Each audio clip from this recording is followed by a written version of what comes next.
17 January 1966, Palomares, Almería Province, Spain. At 10:40 UTC, the command post of the US 16th Air Force logged a collision over the Mediterranean. A B-52 on airborne alert had struck its KC-135 tanker. 4 hydrogen bombs separated. 2 fell on land, their high explosive shells detonating, scattering plutonium across roughly 2.6 square kilometers of farmland and scrub. On paper, the cleanup looked orderly. A threshold was set. Any soil above 1.2 megabecquerels per square meter would be excavated, drummed, and shipped to the United States. Lower contamination would be ploughed to 30 centimeters depth.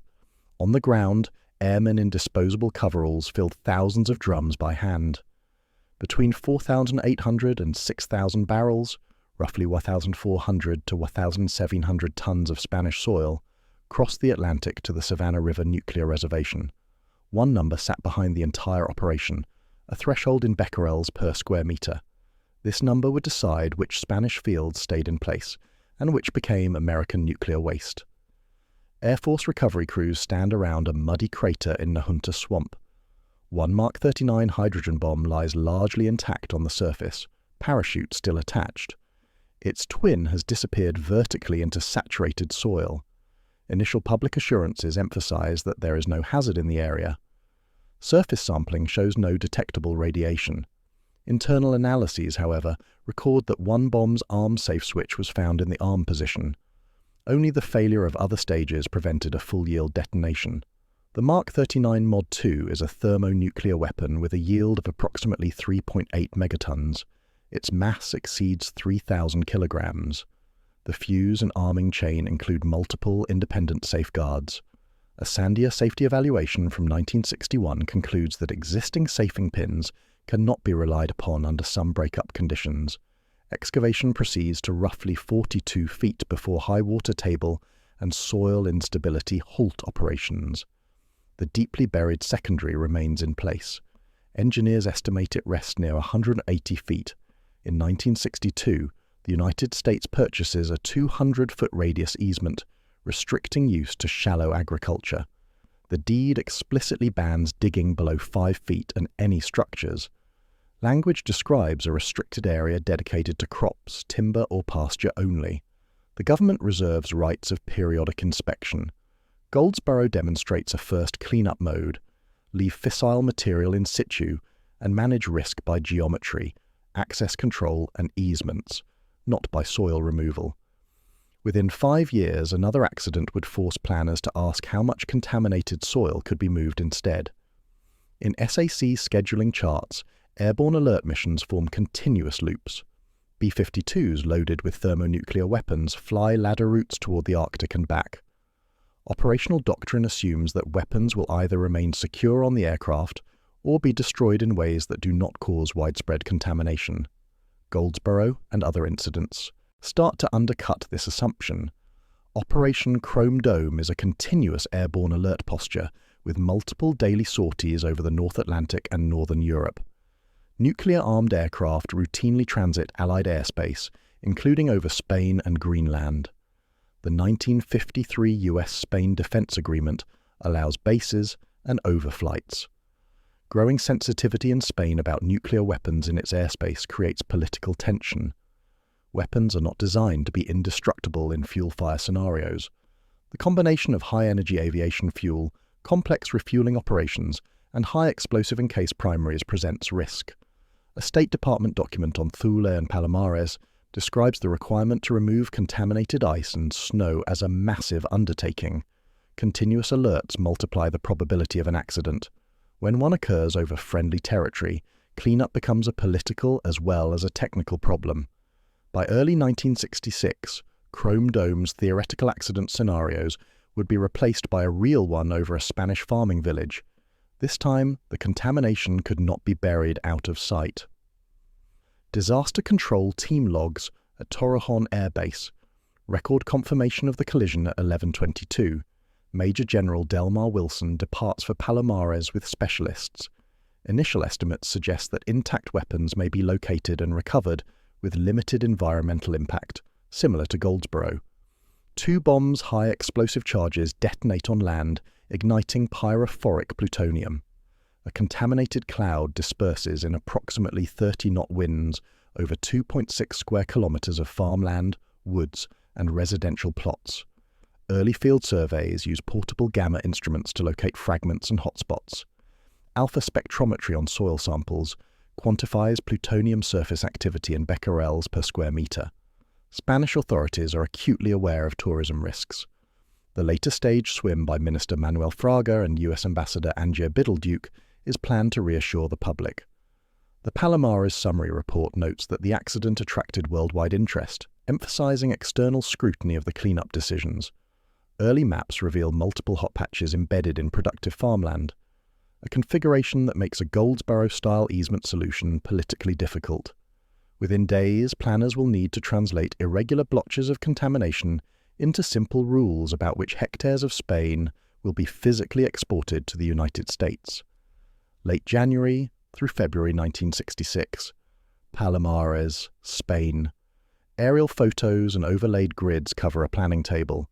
Survey teams prepare to walk line by line through tomato fields with detectors and sampling tools. AEC and Defense Nuclear Agency analysts initially hope that contamination is limited to impact craters. Field data shows scattered islands of elevated plutonium and americium across fields and slopes. Survey grids are laid out. Gamma scanning delineates candidate areas. Subsequent laboratory, alpha counting measures surface activity. Units are expressed in becquerels per square meter. The threshold of 1.2 megabecquerels per square meter, approximately 32 microcuries per square meter, is chosen as the cutoff for removal. The official classification designates about 2.2 hectares above removal threshold as Zone Y. Roughly 17 hectares requiring ploughing to 30 centimeters depth become Zone 2. Alpha-emitting plutonium in soil is primarily an inhalation and ingestion risk. Mixing to depth reduces surface activity, but not total inventory. The summary report's procedural rule states that soil above the removal criterion was placed in 250-litre drums and shipped for burial in the United States. The choice of 1.2 megabecquerels per square meter becomes the numeric gate. It decides whether a Spanish parcel is ploughed, fenced, or physically exported as radioactive waste. Having defined the cutoff, logisticians now had to answer a harder question. How do you actually move an entire contamination zone, drum by drum, to another continent? February through March 1966.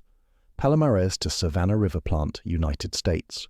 A line of 250-litre drums marked with stencil codes stretches along a rural track. Trucks idle, ready to move the first loads to port. Planning tables suggest a neat operation. Field photographs show airmen shoveling soil by hand on rocky slopes where heavy machinery cannot operate. Reported figures vary. The Palomares summary report cites 6,000 drums and 2.2 hectares excavated.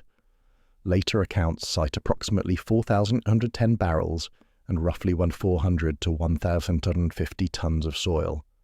Numbers differ due to dry versus wet mass, rounding, and inclusion of debris. Logistics proceed methodically.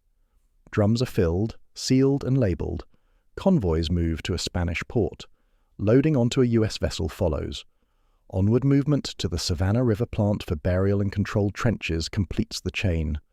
Workers wear paper or cloth coveralls, gloves, and sometimes inadequate respiratory protection. Later, VA summaries note that about 1,600 US personnel participated in the operation. A VA public health page states plainly that soil above the cleanup criterion was placed in 55-gallon drums and shipped to the United States for disposal. By treating Spanish soil as US waste, authorities embed Palomares into the US nuclear waste system. A foreign accident becomes a long-term domestic obligation. The last convoy left Spain in March 1966. The decision to leave less contaminated fields in place would keep Palomares on monitoring schedules for decades. Mid-1966 through 1967. Palomares, Spain. A tractor pulls a deep plough through a field once marked as Zone 2. Behind it, contamination flags have been removed. Survey teams still follow with handheld detectors. The mixing strategy assumes that distributing contamination through 30 centimeters of soil will reduce surface activity and airborne resuspension risk to acceptable levels. Subsequent samples show substantial reductions in measured becquerels per square metre, but not complete uniformity. Early Spanish and US measurements track plutonium in soil, crops and snails. Detection of unusually high activity in some biota occurs even after cleanup. Effective doses to residents based on ingestion and inhalation models are estimated. Most are in the low millisievert range over years, well below emergency thresholds but above global fallout background. Later, dose reconstruction work provides context. For decades, Spanish and US statements emphasize that after cleanup, there is no indication of health issues among local populations. Residual contamination is acknowledged. A 2004 Spanish report describes the area as having significant contamination remaining in certain parcels. Expropriation of some plots follows. The decision to plough rather than remove all contaminated soil reduces waste volumes. It locks Palomares into long-term land use restrictions and periodic radiological surveys. When European standards tightened in the 1990s, the same fields that had passed 1960s criteria would be measured again. Some would no longer qualify as clean. 1990s through 19 October 2015, Madrid and Palomares, Spain. Revised contamination maps on the table of Spain's Nuclear Safety Council show shaded polygons exceeding European clearance levels, even within previously treated zones. Under evolving EU standards for residual contamination, areas that once met national criteria now fail, particularly for long-lived plutonium and americium. Studies around 2004 through 2007 identify up to approximately 50,000 square metres of land warranting further action. Affected parcels are fenced and removed from agricultural or development use. On 19th October 2015, Spanish Foreign Minister José Manuel García Margallo and US Secretary of State John Kerry sign a declaration of intent. They commit to remove additional contaminated soil and send it to an appropriate site in the United States. Media reports reference approximately 50,000 cubic meters of soil identified for export, an order of magnitude larger than the 1966 removal. The increase reflects both improved mapping and stricter standards. The 2015 joint statement notes that both sides intend to negotiate a binding agreement for remediation and disposal in the US Palomares, demonstrates how numeric cleanup criteria are not static. What was acceptable in 1966 can become a remediation target half a century later. While governments renegotiated soil removal, another set of numbers, dose estimates for the 1966 cleanup workers themselves was quietly being recalculated.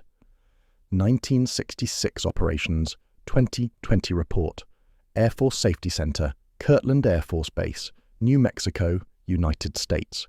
A 2020 Air Force Safety Center report titled Topical Issues for Assessment of Dose to Palomares accident recovery workers lies open. Beside it, court filings in the veterans case, Scar versus Wilkie. Earlier dose estimates for workers relied on sparse film badge data and simplified models. The 2020 reassessment applies updated biokinetic models and work history reconstructions. It often yields lower effective dose estimates than some claimants expect. Main methodological elements include task-based exposure scenarios, inhalation of resuspended plutonium, and external gamma doses from contaminated soil. Effective dose is measured in millisieverts. Historical occupational limits were approximately 50 millisieverts per year. Physicist Frank von Hippel and others question some assumptions. They argue that uncertainties may understate plausible intakes for certain tasks, especially for workers without badges or with incomplete records. Von Hippel's 2020 commentary states that the Air Force report was submitted to the court a week before the oral argument in Scar versus Wilkie. This highlights the legal stakes of dose numbers. Numerical dose reconstructions now influence not only epidemiological conclusions, but also veterans' compensation and public trust in official cleanup narratives. While Palomares drums have long since been buried at Savannah River, the dose ledgers for the people who filled them are still being revised. 21st January 1968, near Thule Air Base, North Star Bay, Greenland. At Thule Air Base, seismic and visual reports converge. A B-52 on Chrome Dome patrol has crashed 7 miles from the runway on the frozen bay. It carries 4 thermonuclear weapons. Early US assessments hoped that weapons remained intact under ice. Reconnaissance soon reveals a debris field roughly 1 by 3 miles. Weapon components are fragmented and widely dispersed. Danish authorities remind the US that nuclear weapons were not supposed to be in Greenland. They insist that contaminated ice not remain in situ. A State Department memo later describes a gentleman's agreement to remove about 50% of the contaminated ice and snow. Surveys detect alpha contamination from plutonium across the debris field. Danish-American reports estimate surface deposition levels up to hundreds of milligrams per square metre in some zones. Project Crested Ice, the joint report, calls Thule a major operation requiring extensive ice roads, camps and equipment to remove contaminated material. Unlike Goldsboro or Palomares, where soil or swamp could be left under controlled use, Thule's political and environmental context forces a commitment to physical removal on a large scale. To honour the agreement, US and Danish crews had to invent a way to strip contamination from moving ice and deliver it to a tank farm on shore. January through September 1968. North Star Bay and Thule Air Base, Greenland. Bulldozers and graders move along freshly cut ice roads within a marked zero-line perimeter.